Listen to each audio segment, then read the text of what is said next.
The story of the disaster that had happened on Everest in 1996 really captivated me. There's something so gripping about it and so fascinating. It's one of the great mysteries and moments on Everest. Anybody who climbs anywhere in the world knows that and has theories and opinions on what happened. And there is a sense of responsibility in terms of doing justice to it. Everyone associated with this film has been deeply concerned about its authenticity and honoring the characters. We filmed in Kathmandu and actually all the way up to almost 16,000 feet near the base of Everest. So that was very, very authentic. You know, we were in the place where it happened. There was a natural progression which I think really helped us all get into our parts. The foreignness of Nepal, the religion, you know, the music, the sounds, the food, and then you get out into the mountains. You're looking at one of the most spectacular views I've ever seen. I just saw a village up there, a frozen waterfall right there, one of the most incredible valleys I've ever seen right there. I just went through the town of probably the kindest people I've ever experienced. Pretty cool, man. Nepal is a world unto its own. It's a beautiful place, but the infrastructure is not set up for typical movie making. Most of what you see as you're hiking up has been carried up by hand and by yaks. To think about an entire crew getting up there every morning and the logistics that it takes to do that is extraordinary. There are times where you have helicopters flying over from one unit to the next unit, transferring an actor to a stunt scene or then bringing them back for something else, or bringing food to the second unit. It was a sight to behold.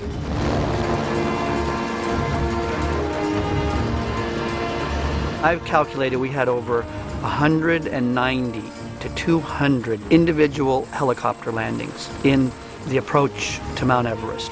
It totally eclipsed any other logistical effort I had made in the Himalayas. I don't think anybody really knew the magnitude of what we had to put in place. When we got to Kathmandu, we couldn't get to the mountains, so we were sitting in the airport, and after like 2 days, we were a day and a half behind. So we had to sort of batten down everything and just get up to the mountains and shoot our way out. Seeing the crew up there on the mountain every day was the part that really kind of blew me away. I think we were like 15,000 feet, and that's pretty high, man. It was hard to breathe. You would walk and you take 15, 20 steps, you're like... It's so hard to walk there. People don't realize, even in the hills up towards Everest, you get this mountain sickness, and it's just like every step is like 3 times harder than at home. It was dangerous, or going up to the memorial and going too high too fast and having altitude sickness. So you have a camera guy sitting there, and you know he's starting to feel like he has the most severe flu he's ever had, and you're trying to do another scene, but you don't even know your name because you're so altitude sick. The crazy thing is, you know, you're feeling those headaches and you're feeling all that pain at night and in the morning, and yet you can't wait to jump back in the helicopter and go up and see the most amazing things you've ever seen, and then realize that you're still only halfway to the top of Everest and you feel like that. If you look right through that gap, there's the summit of Everest. It is 100% real. It gives the film an absolute grounding, and because we shot it at the beginning, the actors got that too. So they had a recent, immediate experience of trekking up towards base camp that they could then use for the rest of the film. With 2,000 feet, 600 vertical meters to Camp 4. That's roped all the way. So I know you guys can do it, okay? I want you to enjoy yourselves. This is going to be a nice walk up the hill. After leaving Nepal, we moved straight to northern Italy, in Valsanales, right on the border between northern Italy and Austria. There's only very few places you could go to that were going to match the rock and the landscape under the bright blue skies, because that intensity of light at Everest is what we were hoping for. Valsanales was a really amazing place. It's very cold, it's windy. A lot of times you don't have to act, you're just trying to stay on the mountain during scenes. Yeah, these are pretty windy, blustery conditions. It's blowing about, up to 40, 50 kilometers an hour on the side here at times. Pretty miserable. A lot of fresh snow blowing around. The temperature is 7.7 degrees centigrade.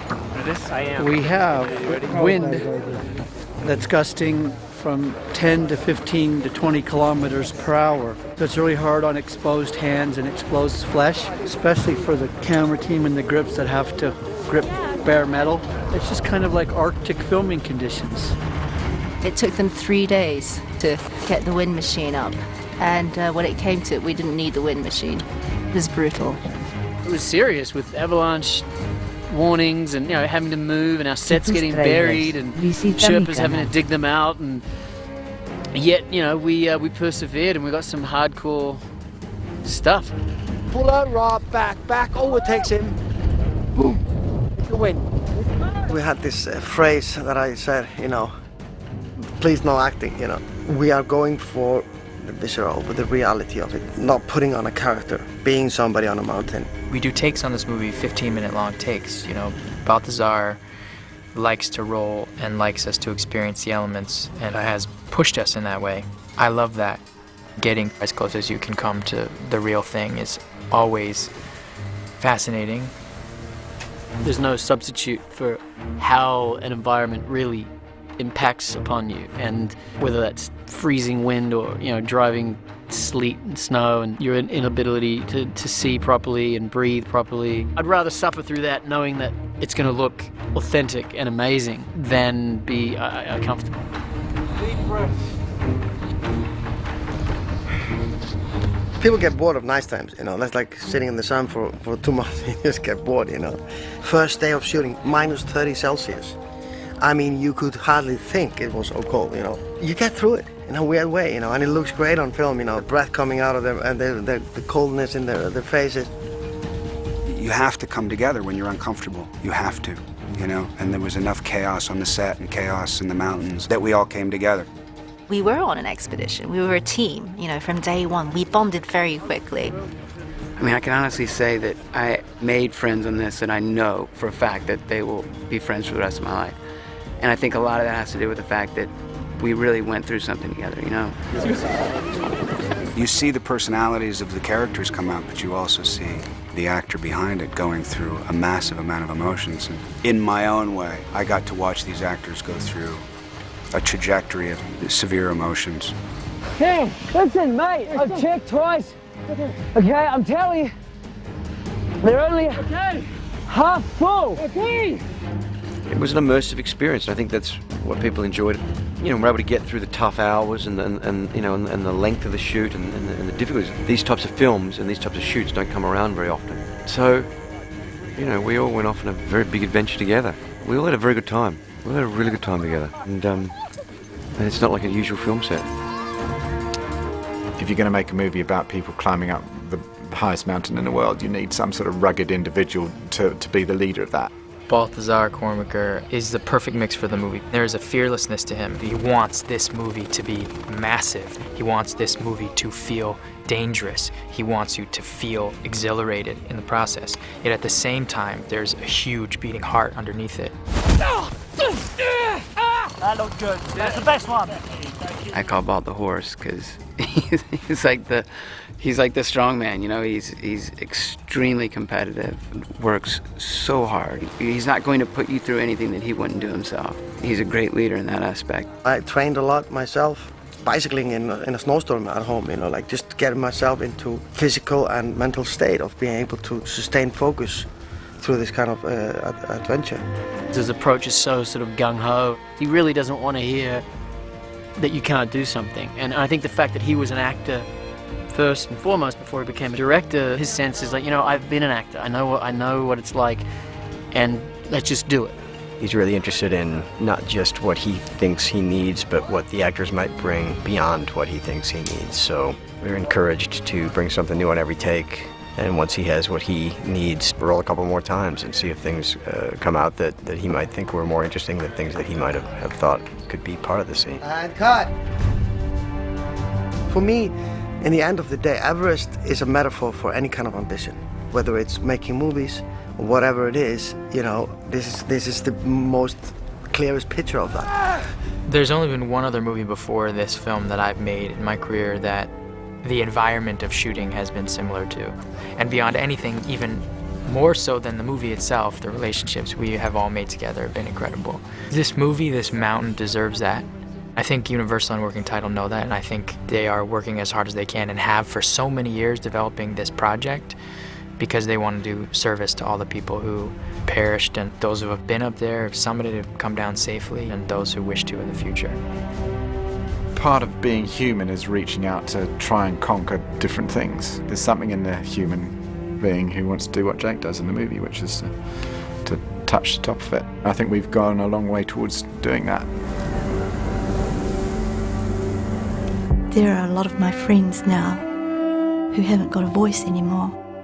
I want to stand up and speak for them so that their story is told as well as possible. I believe that those who tell stories have a responsibility of doing it the best way they can. We went to New Zealand to meet the loved ones of the characters in the story.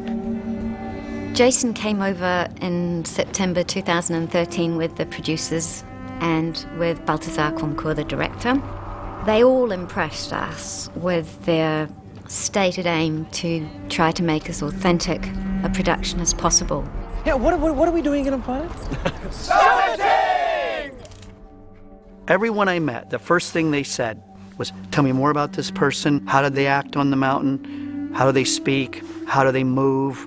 It was really quite extraordinary. I'd never heard their side or met these people and heard their experience of it and their thoughts on it all. Jason was taking his role as playing Rob really to heart. He wanted to know so much more than just about Rob as it happened in the story. I was working as a doctor in a high-altitude medicine clinic, and Rob Hall and his climbing partner Gary Ball were trekking through on their way up to try and ascend Everest. Rob invited me, not out to dinner, but to go and climb with him in Alaska. So that was our first date, so to speak. So that was rather wonderful. He was a natural leader and a gentleman, not prone to making snap decisions. He was a man that I would have followed in the mountains. Everybody in our group held him in very high esteem. He's just a great guy. He had a sense of confidence, not just in himself, but also that this whole group was going to come together and function well as a team. Our bodies will be literally dying, and I mean literally dying. So the game is, can we get you up to the top and down to the bottom before that happens? You sure can. In the 96 year, the team that we had was a really good one. Everybody got on well. They were a team. I'm on the top of Everest, Alan. We made it. We did not know that storm was coming. Go to Rob. You've got to get yourself down. A storm coming at you is different than a storm coming up underneath you. And so you're in great shape 1 second, 2 or 3 minutes later, it's trying to blow you off the hill. The weather was bad, and there was still more than 20 people out at nightfall. Get out there! I need help! I didn't really think I was going to live through it. In fact, I was absolutely certain I was dead. Everest during the day and Everest at night are two different places, and one of them you really don't want to be on. I have no idea why I opened my eyes. As I awaken, I can see my wife and children.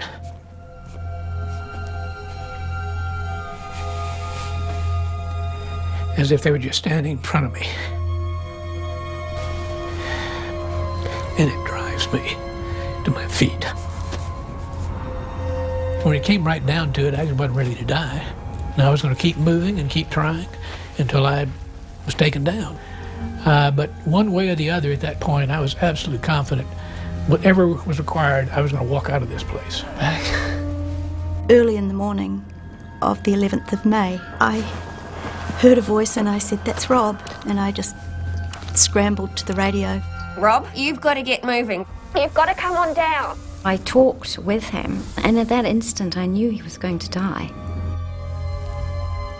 The chance of rescue, if you collapse above the South Summit, is Virtually zero. Rob used to say you might as well be on the moon. He said to me, don't worry too much. And I hugged my 33-week pregnancy and didn't feel alone.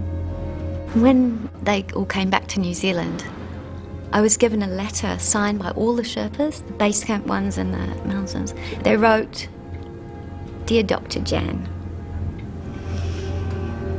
we're sorry we couldn't rescue Rob.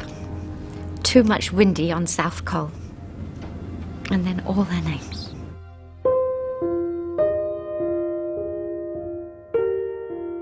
I've been to Everest Base Camp when I was 10, so in 2007. When I met people that knew my dad, I was really overwhelmed by the love and the feelings they had towards him. I did find it a moving experience because I knew that this was the closest that I'd ever be to my dad.